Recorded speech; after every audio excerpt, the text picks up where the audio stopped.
Allahu Allahu Allahu Allah Allahu Allahu Allahu Allah Allah. Assalamualaikum warahmatullahi wabarakatuh.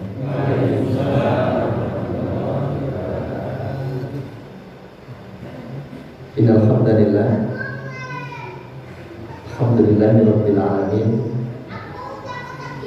Alhamdulillahilladzi bi ni'matihi tatimmus shalihat. Asyhadu an la ilaha illallah wahdahu la syarika lah wa asyhadu anna Muhammadan abduhu wa rasuluh. Allahumma salli wa sallim ala sayyidina Muhammadin wa ala alihi wa ashabihi wa man tabi'ahum bi ihsan ila yaumiddin. Amma ba'du. Alhamdulillahirabbil alamin. Puji syukur kepada Allah SWT. Mugi-mugi kula panjenengan digolongkan orang-orang yang pandai bersyukur kepada Allah SWT, yang selalu meningkatkan takwanya kepada Allah, taatan kepada Allah Subhanahu wa taala. Salam wassalam mugi tetap katuraken dumateng Kanjeng Nabi Muhammad sallallahu alaihi wasallam. Awi boten tentu kalau ini maulud. Nah, iki mauludan belum. Mauludan. Boten. Boten. Bisa lagi. Oke. Betul mauludan. Pun tiap hari mauludan. Lahirnya Rasulullah ya. Lahirnya Rasulullah itu Abu Jahal pun seneng kok. Abu Jahal pun seneng lahiran cucunya. Ya nama, ya cucunya. Keponakan gitu. Keponakan. Saking senengnya nama itu budaknya itu dimerdekakan. Soalnya ngabari Pak. Wahai Abu Jahal, ponakane jenengan lahir lanang mulai. Langsung saking senengnya goro-goro ngabari ini. Budaknya dibebaskan, dimerdekakan. Abu Jahal nih. Nah, tiang Islam belum seneng kali lahir Kanjeng Nabi. Saking senengnya nih. Tapi akhirnya bareng ageng kan ketemu ya. Jadi musuh ya. Sedulur jadi musuh. Subhanallah. Menawi insyaallah bincang pertemuan berikutnya kami ingin bahas tentang Rasulullah uswatun hasanah. Kenalan insyaallah. Untuk hari ini saya ingin melanjutkan membahas tentang kemarin ya Pak. Saya kemudian tak? Kemarin bahas apa? Bahas apa Bu?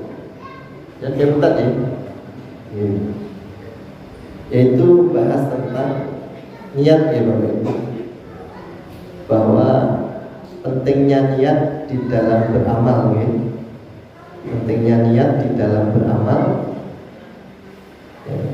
Kedudukan niat di dalam beramal tentu ampun ngantos kula panjenengan dados tiyang bangkrut atau bahkan mungkin celaka atau rugi karena telah merasa beramal banyak tapi tidak ada nilainya, karena keliru dalam melakukannya atau salah dalam melakukannya. Monggo Bapak. Terus lawan panjenengan sudah belajar niat dan monggo belajar untuk menata niat ya.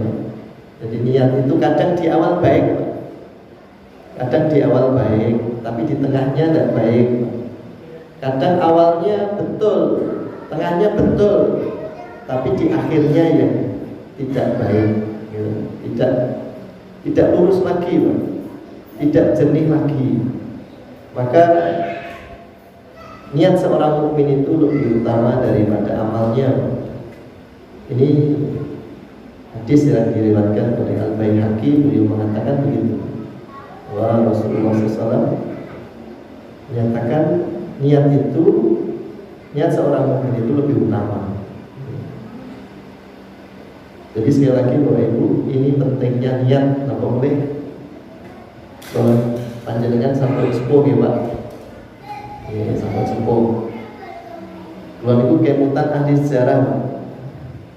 Kalau kajian itu yang ikut muda-muda insya Allah negerinya maju. Kalau yang ikut tua-tua, insya Allah negerinya aman deh. Negerinya aman. Ya mudah-mudahan maju ya Pak. Maju karena penerusnya jenengan sinten Pak? Pemuda ya. Muda, terus monggo mudah-mudahan nanti pemudanya juga bisa mengikuti kajian-kajian ilmu dimanapun gitu. Monggo dimanapun berada, mudah-mudahan banyak mengikuti kajian. Jadi kedudukan niat itu sangat penting sekali. Ini saya bacakan hadis Bukhari dan Muslim dari sahabat dari Abu Hurairah radhiyallahu anhu ya, tentang niat ya. Mungkin jenengan sudah belajar niat, tapi monggo dikupas kembali Pak, tentang niat untuk menata niat agar betul-betul lurus, betul-betul jernih. Rasulullah SAW bersabda yang diriwayatkan Imam Bukhari dan Muslim dari Abu Hurairah radhiyallahu anhu, Innallaha katabal hasanati wasayyi'at. Sesungguhnya Allah itu telah mencatat berbagai kebaikan dan keburukan. Allah itu akan mencatat kebaikan dan keburukan. Summa bayyana dzalik. Kemudian dia akan menjelaskannya. Allah itu akan mencatat kebaikan dan keburukan, kemudian Allah menjelaskannya. Faman hamma bi hasanatin falam ya'malha Allahu lahu indahu hasanah kamilah. Barang siapa yang bertekad untuk melakukan kebaikan lantas tidak melakukannya, tidak terlaksana, maka Allah akan catat baginya satu kebaikan yang sempurna. Satu kebaikan yang sempurna. Fa in huwa hamma biha fa amaliha katabaha Allahu lahu indah asyra hasanatin ila sab'i mi'ah dhifin ila ad'afin katsira. Kemudian jika ia bertekad lantas bisa ia penuhi dengan melakukannya, maka Allah akan mencatatnya 10 kebaikan. Mencatatnya 10 kebaikan. Jadi kalau kita nanti ingin melakukan kebaikan kemudian tidak terlaksana Pak, maka kita akan dihitung berapa tadi Pak? 1 kebaikan. Dan kalau kita melaksanakannya, niat kita tadi dilaksanakan, maka akan dicatat sebanyak 10 kebaikan ya, hingga 700 kali lipatnya. 700 kali lipatnya sampai lipatan yang banyak. Ila adhafin katsira, sampai lipatan yang begitu banyak. Dan hadis ini juga diriwayatkan dari sahabat Ibnu Abbas radhiyallahu anhu, riwayat Bukhari Muslim dengan redaksi yang berbeda. Sekali lagi Bapak Ibu yang dirahmati Allah Subhanahu wa taala, betapa pentingnya niat Pak. Jadi jenengan kelola panjenengan menawi gadah niat kemudian tidak dilaksanakannya, maka itu akan mendapatkan itu 1 kebaikan. Contohnya nomor Pak, jenengan ajeng sholat jamaah ke masjid, tapi karena hujan, maka jenengan pun dapat kebaikan niatnya Pak. Jenengan ajeng sedekah, tapi kota amalnya akhirnya boten laku, mulai kota amal boten enten. Berarti jenengan dicatat sebagai 1 kali kebaikan. Jenengan lolan panjenengan boten ngertos 1 kebaikan seperti apa. Dan kalau dilaksanakan, dia akan mendapatkan 10 kebaikan ya, sampai 700 kali lipatnya. 700 kali lipat. Maka jenengan mau niat gitu dari sholat dari rumah mau ke sini niatnya pinten Pak? Niatnya jenengan 2 nggih. Sholat napa? Sholat di masjid kali napa? Menuntut ilmu gitu. Tapi nanti jenengan pulang jenengan pulang itu nanti amalnya beda-beda Pak. Enten sing gawa 10 gitu. Enten sing gawa 100. Kan tadi sampai berapa Pak? 700 kali lipat. Oke. Ada yang bawa berapa Pak? 300, 400 sampai nanti 7 turun. Kok beda-beda kenapa Pak? Kok beda-beda Pak? Allah alam ya, kita tidak tahu catat kenapa. Misalnya Pak Surati misalnya dapat 250 misalnya. Ya itu karena berbeda-beda ya Pak. Karena beda-beda. Orang sholat itu juga beda amalnya. Maka kemarin sudah saya sampaikan, sebagaimana orang sholat ada dapat 1/10, 1/9, 1/8, 1/7, 1/6 dan bahkan setengahnya. Atau mungkin tidak dapat. Okay. Ada yang setelah datang ke majelis ini pulang tidak bawa apa-apa, bisa saja itu. Jadi Allah Subhanahu wa Ta'ala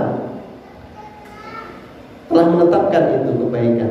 Kalau dilaksanakan maka dia akan mendapatkan 10 kebaikan sampai sekian 700 kali lipatnya. Ini berbeda-beda Pak, karena memang kemampuannya berbeda-beda. Kemampuannya berbeda-beda.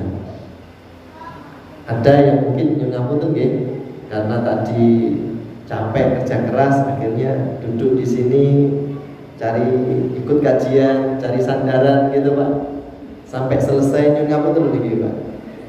Tidur gitu misalnya, ngapunten nggih. Kalau menjelaskan hadis lho Pak nggih. Tidur enggak apa-apa, Nah, itu berbeda nanti Pak. Ada yang kesini ya mungkin ngobrol sama sebelahnya Pak.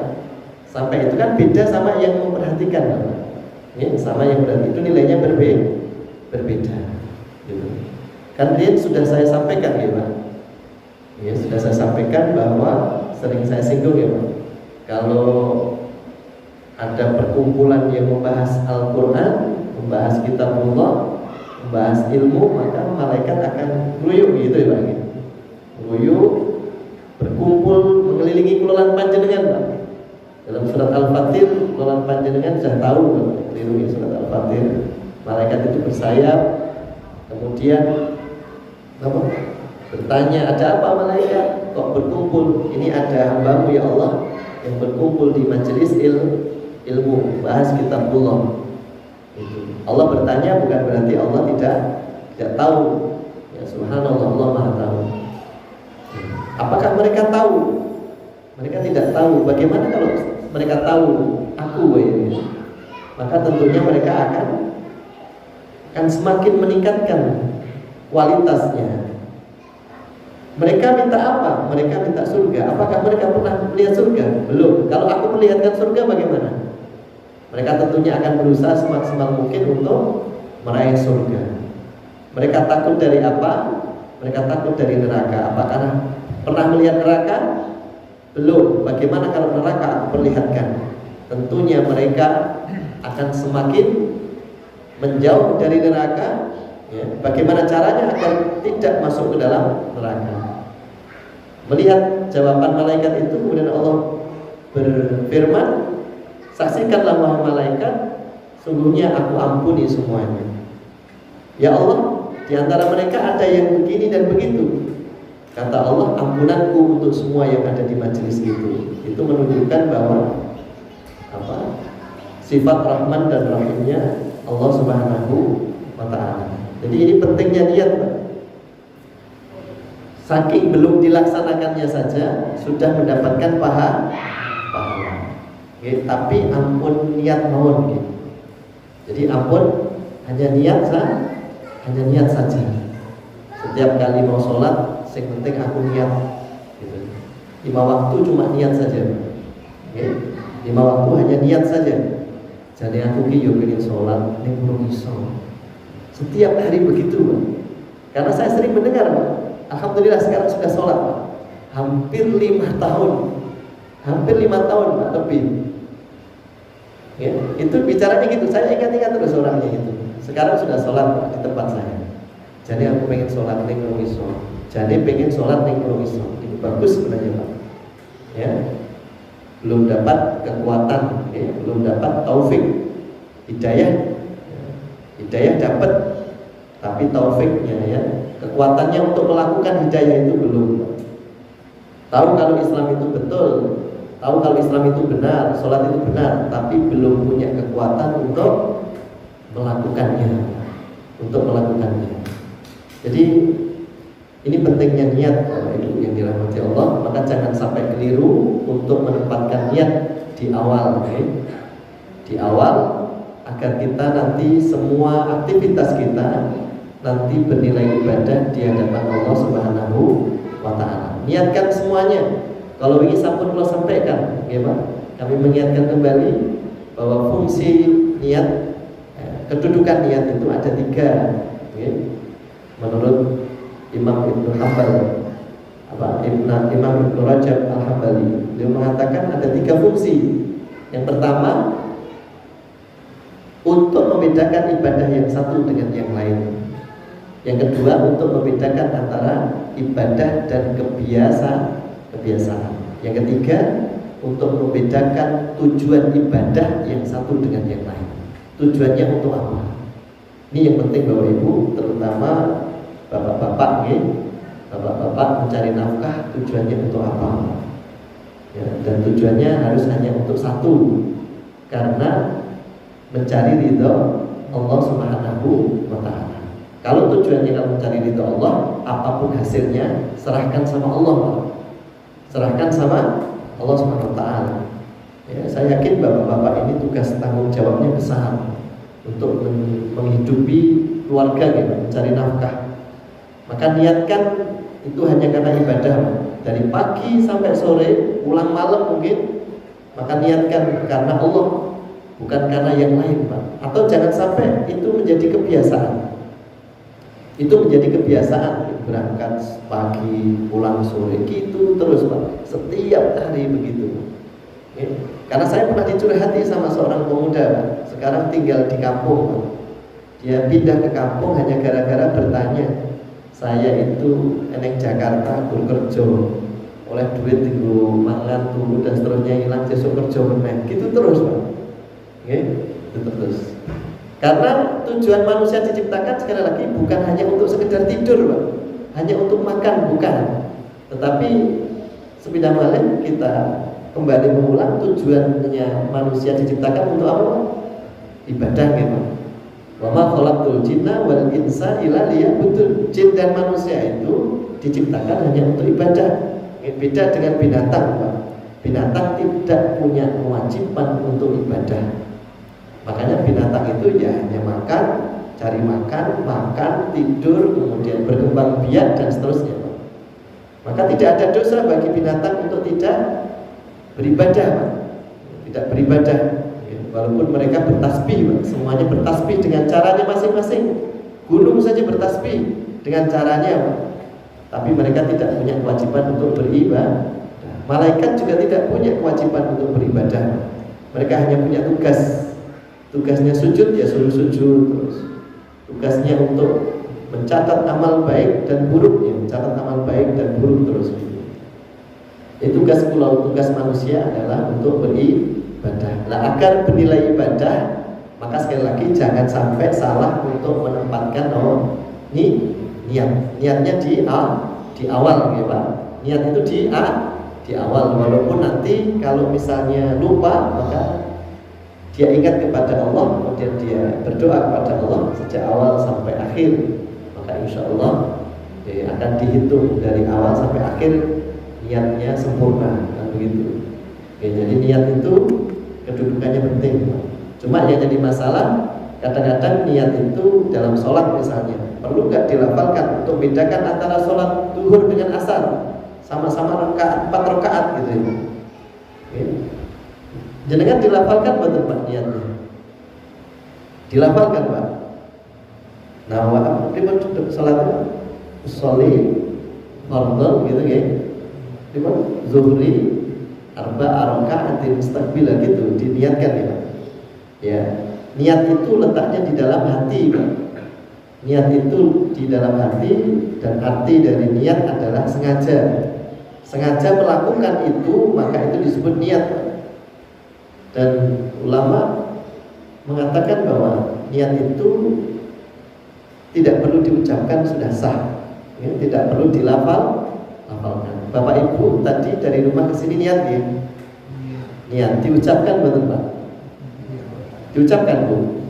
Bapak-bapak kalian ibu bareng dari rumah niat ingsun ngaji malam Rebo lillahi ta'ala. Begitu. Berarti tidak betul sah. Mereka mau betul sah ya? Tidak sah dicatat sebagai amal begitu.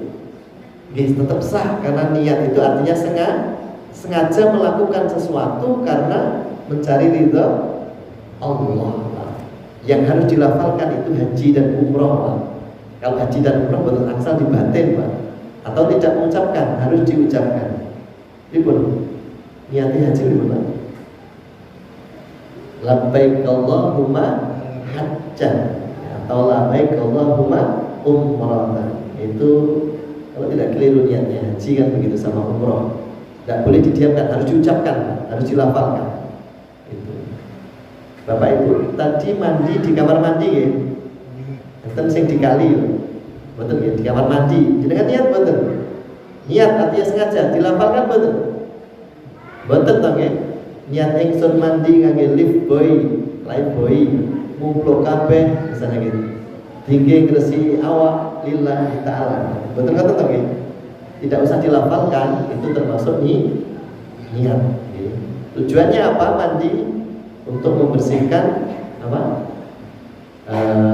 Diri dari hadas dan najis. Ya. Kalau sedang junub ya berarti membersihkan hadas. Kalau dengan terkena najis ya berarti membersihkan najis atau membersihkan diri. Jadi Bapak Ibu yang dirahmati Allah, niat itu sekali lagi sangat penting Pak. Maka monggo Pak, dari awal hati-hati gitu. Niatnya jangan sampai keliru, okay? Sampai keliru, jangan sampai keliru. Kalau niatnya itu sampai belok, nanti beloknya kadang di mana Pak? Di awal, kadang di mana tadi? Di tengah, dan kadang juga di akhir Pak. Di akhir Pak. Dan ketika niatnya salah, maka itu yang dihitung Pak. Ada kisah Pak, tapi Allah alam kisah ini betul atau tidak. Tapi minimal untuk pelajaran bagi kita. Saya kurang tahu karena saya belum ngecek ini. Nanti namanya yang ngetos nyuwun koreksinya gitu. Terus ada seorang ahli ibadah ya. Ada sebuah rumah. Rumah itu tingkat Pak. Yang di atas itu saudaranya yang ahli ibadah. Yang di bawah itu saudaranya yang ahli maksiat. Yang di atas ahli ibadah, tekun sekali. Yang di bawah ahli maksiat. Kemudian yang di atas punya niat begini Pak. Kok kula iki suwe dadi ahli ibadah sing gitu. Kok pisan-pisan tak melu maksiat sedulur sing iso pisan-pisan. Terus sing isor ya mikir Pak. Kok aku kok bendino maksiat. Kok aku tak pisan-pisan teng masjid nek bahasane ngoten. Kok kula pisan-pisan tak teng dhuwur melu sedulurku ibadah. Ngoten Pak. Terus akhirnya apa? Yang di bawah naik, yang di atas ke bawah. Pas mereka berdua di dalam tangga, ternyata tangganya roboh Pak, dan mati Pak, meninggal Pak. Pertanyaannya yang baik yang di atas atau yang bawah? Nah, sing di bawah sudah ibadah belum? Sing di bawah sudah ibadah dereng? Iya. Mpun gitu. Namun lihat Pak, dereng ibadah lah. Lah kok saya Pak, ya begitu. Nggih, sing ngisor lagi kemudian ya aku bismillah. Nah, aku tak melu kaya sedulur sing dhuwur mongko guru ibadah ae. Aku iki guru maksiat. Tak munggah kan ngoten. Sing dhuwur mongko guru ibadah mau. Aku tak pisan-pisan Pak. Siap. Enten Pak sing ngeten iki Pak. Enten betul. Aku tak bendino nang masjid, mbok tak ngrasake pisan ning endi ngono Pak. Tak rasane melu kumpul nika nggih. Ketoke kok nganggo cangkir ke wedange ke opo jare kok iso gliyeng-gliyeng. Jadi nek ngombe kuwi lali ning-ning utang lali ning-ning lali. Misale ngono. Mbok dijal pisan-pisan. bareng ngombe semaput gitu bablas alhamdulillah ya Allah. Berarti napa sing setunggal husnul khotimah, sing setunggal su'ul khotimah. Jenengan masih ingat kisah 100 orang sing kalau ingin ceritakan? 100 orang membunuh 100 orang ya Pak. Ini kisahnya soal itu Pak. Ada orang yang membunuh, itu pada zamannya Nabi Musa Pak. Yang membunuh 199 orang. Terus kemudian apa Pak? Tanya sama pendeta, apakah dosaku diampuni? Tidak, pateni sisa pendeta. Jadi pinter? 1. Terus tanya sama orang alim, orang yang berilmu, apakah dosaku diampuni? Ya, dosamu diampuni, tapi kamu jangan di sini. Kalau di sini nanti apa? Kamu tidak baik, kamu akan kembali lagi, kamu hijrah ke sana, kan gitu. Daerah sana, di daerah sana nanti kamu akan jadi orang baik. Baru jalan Pak, 2/3 perjalanan meninggal di tengah jalan. Ya, akhirnya malaikat azab sama malaikat rahmat berebut Pak. Kemudian Allah mengutus satu malaikat menengahi ukur yang dilewati, sing dewe jalan itu lebih panjang atau yang kurang yang lebih panjang. Ternyata jalannya 2/3 sudah dilalui Pak, maka dia diampuni dosanya. Saya tanya, apakah dia sudah beribadah Pak? Belum Pak. Dia belum beribadah. Baru niat Pak. Tapi jenengan ampun niat terus. Ampun niat terus. Kenapa? Karena keutamaan niat Pak. Nah ini salah ngaji nih Pak. Saya kemarin sudah belajar tentang niat. Ternyata niat itu dahsyat keutamaannya. Ya, bareng ngaji tadi kira tahu tentang masjid jadi. Saya hanya mengamalkan niat Pak. Hanya mengamalkan apa? Niat. Betapa pentingnya niat. Nah, ini salah. Ini untuk menunjukkan bahwa kedudukan niat itu penting dalam beramal. Bukan berarti amal itu tidak penting Pak. Amal itu penting. Ini menunjukkan bahwa betapa niat saja, kedudukan niat terhadap amal itu sungguh luar biasa. Maka sekali lagi Bapak Ibu yang dirahmati Allah, jangan sampai lawan panjenengan nanti salah di dalam niat beramal. Okay? Niat di dalam beramal membuat sarang-sarang bagaimana? Dan tadi nama niat agar lawan panjenengan amalnya nanti tidak sia-sia, atau amalnya nanti bangkrut, atau nanti amalnya rugi atau celaka gitu. Kalau 9 dari maka sering saya singgung di dalam surat Hud ayat yang ke-15. Menurut para ulama, para alim ulama itu kalau baca ayat ini nangis gitu. Menangis kenapa? Karena takut berharap sama Allah. Takut nanti kalau amalnya tidak diterima, tapi sangat berharap agar amalnya diterima oleh Allah Subhanahu wa taala. Dalam surat Hud dijelaskan di sana ayat 15 ayat 16 nih. Ayat 15, 16 atau 16, 17 lupa. Siapa yang ibadah itu hanya untuk mencari dunia, maka akan aku berikan dunia dengan sempurna dan mereka tidak dirugikan sedikit pun. Ayatnya begitu yang pertama. Sekali lagi nyusewu, barang siapa yang beribadah kepada Allah untuk mencari dunia, maka mereka akan diberikan dunia dengan sempurna dan tidak dirugikan sedikit pun Pak. Contohnya yang sering kami sampaikan juga, sholat duha agar mencari rezeki yang halal lancar gitu ya. Kemudian sekolah untuk mencari pekerjaan. Nah itu kan mencari dunia. Misalnya itu kan dunia teman. Sekolah ning kono ya. Di sana sekolah yang HP, sekolah yang belum kono. Sekolah lulus kan oleh pekerjaan sing HP. Kan kadang-kadang ngoten nggih Pak nggih. Kita salah mendidik anak kita misalnya. Sekolah ning kono mungkin nek lulus ning kono kan oleh pekerjaan ning kono, kan duitnya kok oke nek ning kono kan gitu Pak. Nah itu berarti tujuannya dunia. Apakah tidak boleh? Boleh Pak. Allah bahkan sudah berjanji akan kami beri dunia. Tapi ayat selanjutnya Pak, subhanallah. Tapi mereka nanti tidak mendapat apa-apa di kecuali menyampaikan nauzubillah kecuali jauh nomor terang. Jadi ampun kantos kula lan panjenengan nggih. Sering Pak, saya kadang-kadang melihat ada tulisan baca apa Pak? Misalnya ayat ini nanti bisa begini kan begitu ya Pak? Baca ayat ini nanti bisa begini dan seterusnya. Tujuannya untuk dunia saja Pak. Tujuannya untuk dunia. Sedangkan dunia ini sangat kecil Pak di hadapan Allah Subhanahu wa taala. Sangat kecil sekali. Yang panten dunia ini masih lebih baik daripada apa Pak? Sholat sunnah 2 rakaat sebelum subuh kan betul nggih? 2 rakaat sunnah sebelum subuh lebih baik daripada dunia seisinya, masya Allah. Sugih nggih jenengan?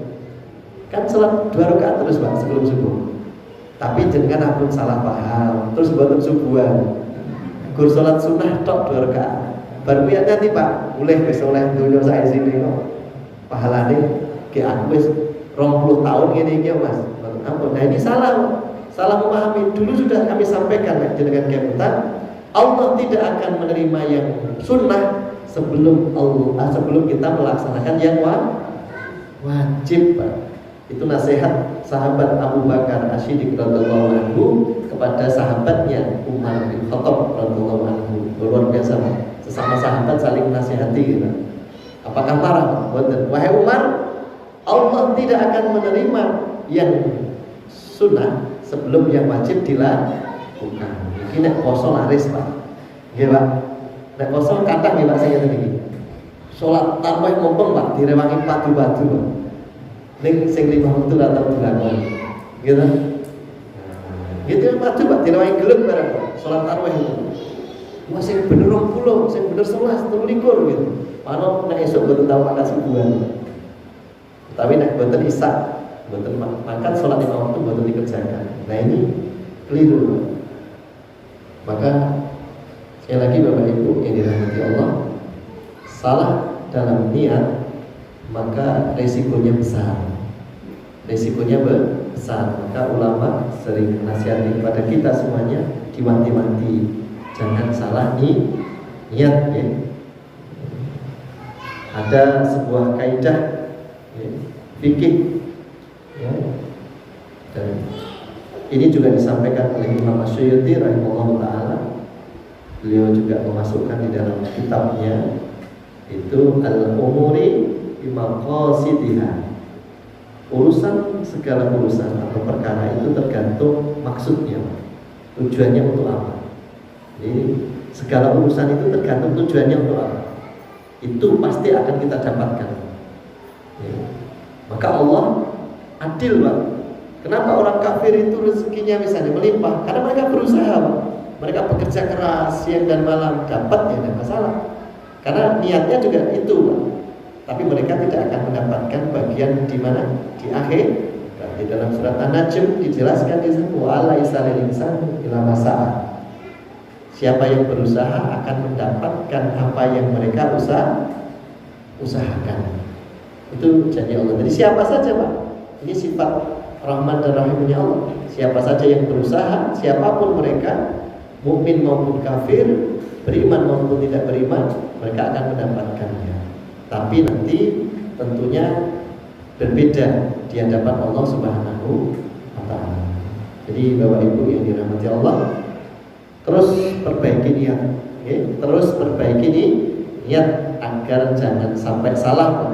Jangan sampai menukar sesuatu yang besar dengan sesuatu yang kecil atau mungkin tidak berharga, okay? Sesuatu yang kecil yaitu dengan urusan dunia. Maka siapa yang diniatkan untuk akhirat, insya Allah Pak, walaupun kita tidak pengen dunia Pak, kita bukan berarti nggak pengen, kita tidak menginginkan dunia, tidak tujuannya tidak untuk dunia, tapi kalau kita tujukan untuk akhirat, insya Allah nanti dunianya ikut Pak. Ikut. Maka saya sering menyampaikan tentang Rasulullah SAW, ya, beliau sampai kalau tidak keliru 3 kali ya Pak, ditawari sama Allah yang terakhir ketika mau meninggal gitu. mau meninggal itu, para ulama, para nabi itu ditawari, ya. Muhammad ketika mau dicabut ruhnya, ya, ditawari. Ketika itu Nabi duding ke atas, duding ke atas begitu. Di pangkuan Khadijah kalau nggak keliru. Itu.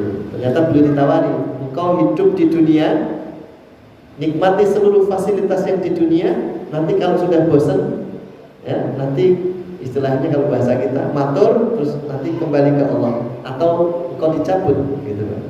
Engkau dicabut. Jadi ketika mau dicabut ruhnya, Nabi Muhammad ditawari, engkau kami beri dunia dan kunci-kunci perbendaharaannya, ya. Dan nanti kalau sudah bosan, cabut, gitu ya. Atau engkau kembali kepada Allah. Rasulullah duduk ke atas gitu. Aku ikut engkau ya Allah. Gitu. Aku ingin bertemu denganmu ya Allah. Gitu kan. Itu menunjukkan bahwa betapa besarnya perbandingan antara akhirat dengan dunia. Dunia tidak ada sedikitnya, hanya kecil ya, dibandingkan dengan akhirat. Dibandingkan dengan akhirat, maka kita sering berdoa. Doa kita, inna sholati wa nusuki wa mahyaya wa mamati lillahi rabbil alamin. Itu ya Pak, di dalam surat itu apa ya? Al-An'am kalau nggak keliru ya. Itu doa kita di setiap sholat ya Pak. Setiap sholat baca ini, sesungguhnya sholatku, ya, inna sholati wa nusuki wa mahyaya wa mamati lillahi rabbil alamin, hanya untuk Allah, ya. Jadi kalau nanti dengan sholat mulai boten kita nopo-nopo, ampun gelom gitu. Kadang-kadang dulu kalau ada orang yang cerita itu sholat ya oleh berasnya boten beras. Kan ada dulu kan gitu Pak. Waktu kecil saya waktu kecil itu ada guyonan seperti itu Pak. Betina sholat ya oleh berasnya boyo yang Jakarta mau kerja nah mulai gawa beras kan ngoten gitu. Karena sholat memang tidak untuk mencari apa? Untuk beras.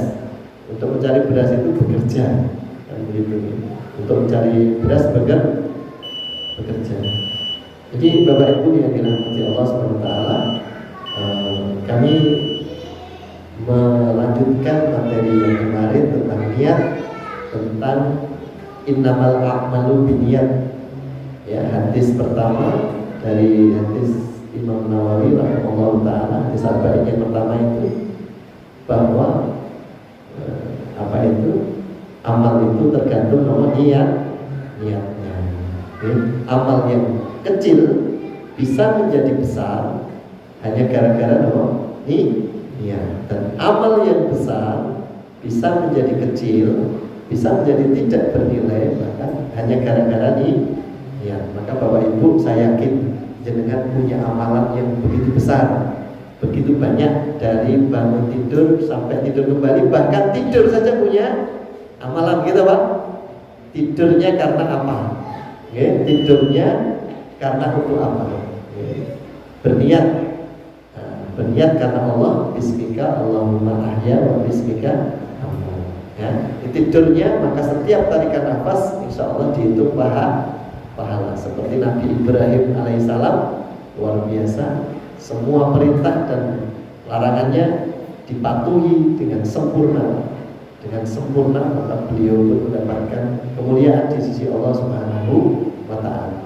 Dua nabi yang mendapatkan gelar uswatun hasanah, yaitu Nabi Muhammad SAW dan Nabi Ibrahim alaihissalam.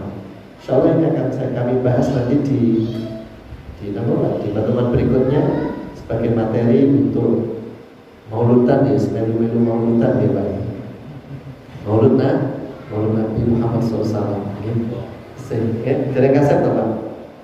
Nah, dereng kasep. Terus niku ya Bapak Ibu, sareng-sareng monggo meluruskan niat walaupun hanya sekedar napa kalau ini ngangge sendal nggih. Pripun? Sendalnya pun tangan sedanten nggih. Sampun nggih. Nggih, maksudnya bener. Tapi ampun kelitu Pak. Ngapunten ampun kelitu. Mungkin kemarin ada salah paham nggih. Salatnya nggih. Kemarin kan saya ada yang karena harus kanan dulu kemudian diputar gitu Pak. Itu wallahu alam. Diputar tangannya begini Pak. Ya ampun salah paham, bukan diperbolehkan mungkin. Ya bukan yang betul yang saya pahami itu Rasulullah takbir langsung meletakkan tangannya langsung Pak, tanpa ada awalan atau ibuan. Jadi ampun diputar gitu. Allahu Akbar diputar gitu. Nggih, enggak putar.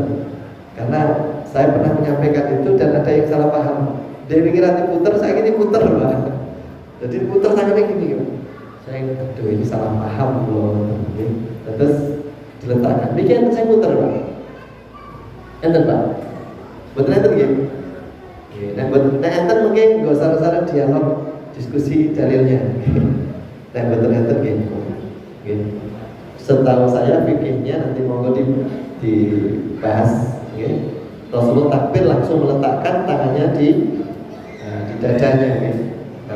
Ini mampu kalau ada kesalahan mohon dikoreksi. Kiranya itu Bapak Ibu sekali lagi jaga niat baik-baik. Semoga amal bulan panjenengan walaupun kecil akan menjadi bekal besok yang besar di akhirat ini, menjadi amal soleh bagi kita semuanya. Semoga Allah ridhoi usaha kita dan nanti kita bertemu dengan Allah dalam kondisi husnul khatimah. Allahumma amin. Kurang lebihnya mohon maaf. Subhanallahumma wa bihamdika asyhadu an la ilaha illa anta astaghfiruka wa atubu ilaik. Akhiru da'wana alhamdulillahi rabbil alamin. Assalamualaikum warahmatullahi wabarakatuh.